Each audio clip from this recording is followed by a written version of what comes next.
ലൈബ്രറിയിലെ നിശബ്ദ പ്രണയം. മഴത്തുള്ളികൾ ജനൽക്കളിൽ പതിയുന്ന ഒരു ശാന്തമായ ഉച്ചതിരിഞ്ഞ്. കേരളത്തിലെ പ്രശസ്തമായ ഒരു പഴയ ലൈബ്രറി, ട്രിവാൻഡ്രം പബ്ലിക് ലൈബ്രറി.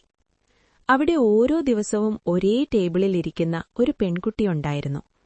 അവളുടെ പേര് മായ. കയ്യിലെപ്പോഴും ഒരു നോവൽ, മുഖത്ത് ചെറിയൊരു പുഞ്ചിരി, പക്ഷെ ആരോടും അധികം സംസാരിക്കാത്ത ഒരു നിശബ്ദ സ്വഭാവം.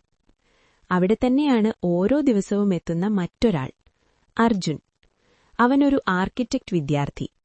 ഡ്രോയിംഗ് ബുക്കുകളും പ്ലാനുകളും നിറഞ്ഞ ബാഗ്. ആദ്യ ദിവസം മുതൽ തന്നെ അവൻ മായയെ ശ്രദ്ധിച്ചു. പുസ്തകങ്ങളിൽ മുഴുകിയിരിക്കുന്ന അവളുടെ ശാന്തത അവനെ ആകർഷിച്ചു. പക്ഷെ അവൻ ഒരിക്കലും സംസാരിക്കാൻ ധൈര്യം കാണിച്ചില്ല. ദിവസങ്ങൾ കടന്നു. അവരൊരേ ടേബിളിലിരിക്കും, പക്ഷെ വാക്കുകളില്ല, കണ്ണുകൾ മാത്രം. ഒരു ദിവസം മായ വായിച്ചുകൊണ്ടിരുന്ന പുസ്തകം കൈവിട്ട് നിലത്തേക്ക് വീണു. അർജുൻ ഉടൻ എടുത്തു നൽകി. താങ്ക്സ്, അവൾ മൃദുവായി പറഞ്ഞു. അത് അവരുടെ ആദ്യ സംഭാഷണം. അടുത്ത ദിവസങ്ങളിൽ ചെറിയ കാര്യങ്ങൾ തുടങ്ങി.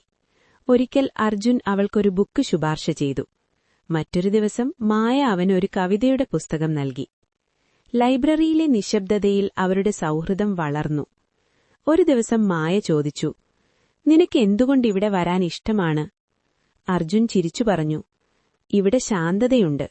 ചിലപ്പോൾ ശാന്തതയിൽ നമ്മൾ നമ്മുടെ ഹൃദയം കേൾക്കും. മായ കുറച്ചു നിമിഷം മിണ്ടാതിരുന്നു. എനിക്കിവിടെ വരാൻ മറ്റൊരു കാരണം കൂടിയുണ്ട്, അവൾ പറഞ്ഞു. എന്ത്? അവൾ പുഞ്ചിരിച്ചു, പക്ഷെ മറുപടി പറഞ്ഞില്ല.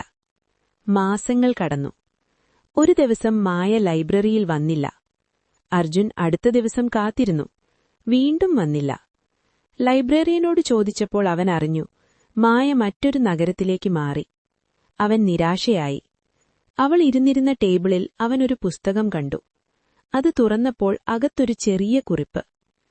ലൈബ്രറിയിൽ വരാൻ എനിക്കിഷ്ടമായത് പുസ്തകങ്ങൾ കൊണ്ടല്ല, നിന്നെ കാണാനായിരുന്നു. അർജുൻ കുറിപ്പിനൊപ്പം ഒരു അഡ്രസ് കണ്ടു. അവൻ ഉടൻ ആ നഗരത്തിലേക്ക് യാത്രയായി.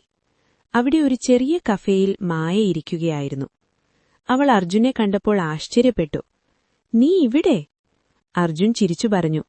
ലൈബ്രറിയിൽ നിന്നുള്ള കഥ ഇവിടെ തുടരുമെന്ന് കരുതി. മായയുടെ കണ്ണുകളിൽ സന്തോഷം നിറഞ്ഞു. ചില പ്രണയങ്ങൾ വലിയ ശബ്ദങ്ങളിലല്ല തുടങ്ങുന്നത്. ലൈബ്രറിയിലെ നിശബ്ദതയിൽ പതുക്കെ വളരുന്നവയാണ്. Books heart. മഴയുടെ വാഗ്ദാനം. മൺസൂൺ കാലം തുടങ്ങുമ്പോൾ കേരളത്തിന്റെ സൗന്ദര്യം കൂടുതൽ മനോഹരമാകും. മഴത്തുള്ളികൾ വീഴുമ്പോൾ പച്ചക്കാടുകളും നദികളും കൂടുതൽ ജീവന്തമാകും. അങ്ങനെ ഒരു മഴയുള്ള ദിവസത്തിൽ വയനാട് എന്ന മലനാടൻ പ്രദേശത്തിലെ ഒരു ബസ് സ്റ്റോപ്പിൽ അനു നിൽക്കുകയായിരുന്നു. അവൾ കോളേജ് വിദ്യാർത്ഥിനി. കൈയിലൊരു പുസ്തകം, ചുറ്റും മഴയുടെ ശബ്ദം. അപ്പോൾ ഒരു ബൈക്ക് അവളുടെ മുന്നിൽ നിർത്തി. നിനക്ക് ലിഫ്റ്റ് വേണോ?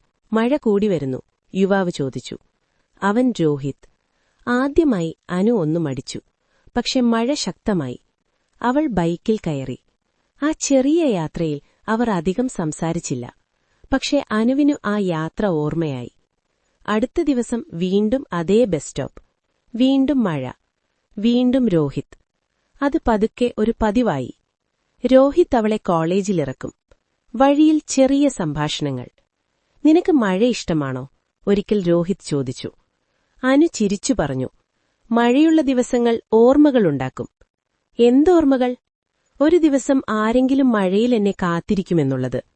രോഹിത് ചിരിച്ചു. ദിവസങ്ങൾ കടന്നു. അവർക്കിടയിൽ സൗഹൃദം വളർന്നു. അത് പതുക്കെ പ്രണയമായി. ഒരു ദിവസം രോഹിത് പറഞ്ഞു, എനിക്ക് ജോലിക്ക് ബാംഗ്ലൂരിലേക്ക് പോകണം. അനുവിന്റെ ഹൃദയം ഭാരമായി.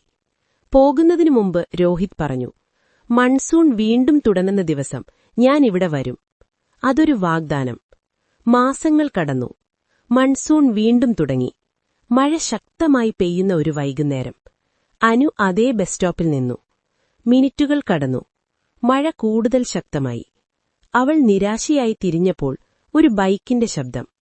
രോഹിത്. മഴത്തുള്ളികളിൽ നനഞ്ഞ് അവൻ ചിരിച്ചു. ഞാൻ പറഞ്ഞില്ലേ, മഴ വന്നാൽ ഞാൻ വരുമെന്ന്. അനുവിന്റെ കണ്ണുകളിൽ സന്തോഷം. ആ മഴയുള്ള സന്ധ്യയിൽ അവരുടെ പ്രണയം വീണ്ടും ആരംഭിച്ചു.